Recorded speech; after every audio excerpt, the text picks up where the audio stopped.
Okay, Sir Marvin, 50 meters po tayo. 1-inch plate po yan.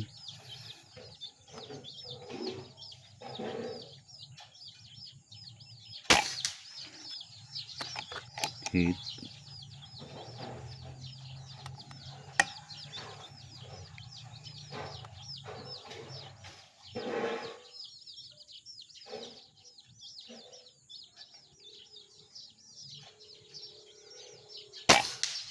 Hit ulit.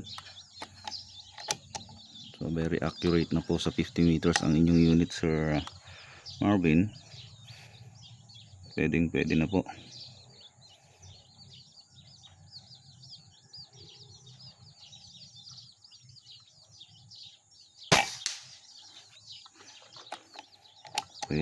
Pwede nang sumuksok sa damuhan. Yan, sir.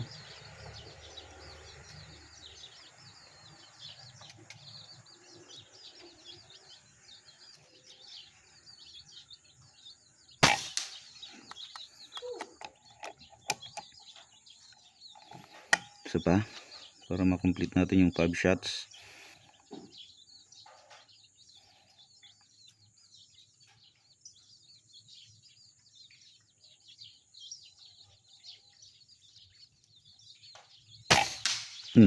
Nag-cleanse tayo.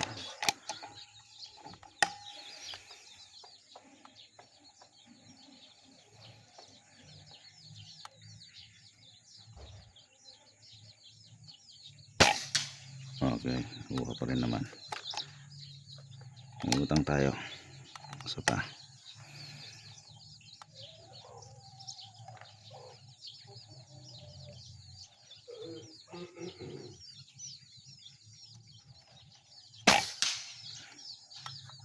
Check natin. Oops, wala nang laman. Yung hangin ng tangke.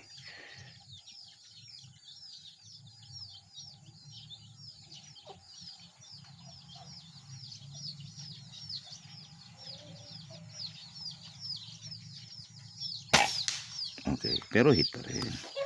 So siguro nakachamba tayo ng plier straight from the box sa Astro. Walang sorting, walang resizing, basta straight from the box. Bibigay ko po sa inyo, magpapasama ako ng dalawa, tapos kay Sir Chris Papakid isesend ko po sa inyo, Sir Marvin, para sa kanaya na po kayo bibili. Alam niyo po yung bibigay niyo sa inyo para parehas.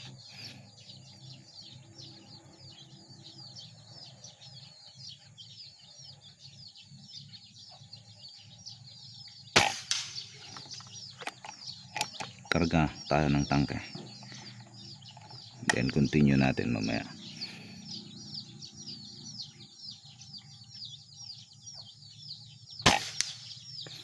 Okay, nakakahit pa rin tayo. Nasa tumatapat na tayo sa reg output. Naka-reg output po ng 1.8 to. Malapit na tayo sa 1.8, pero subukan natin yung limit.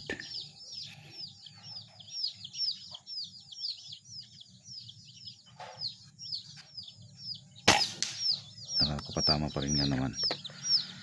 Isa pa, pushing the limit.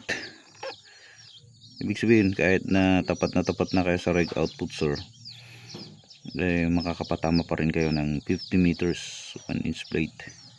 Bagyang bababa lang ng konting-konti lang yung POI. Kaya mapapansin nyo rito sa sipat ko, medyo tinaas ko lang konti.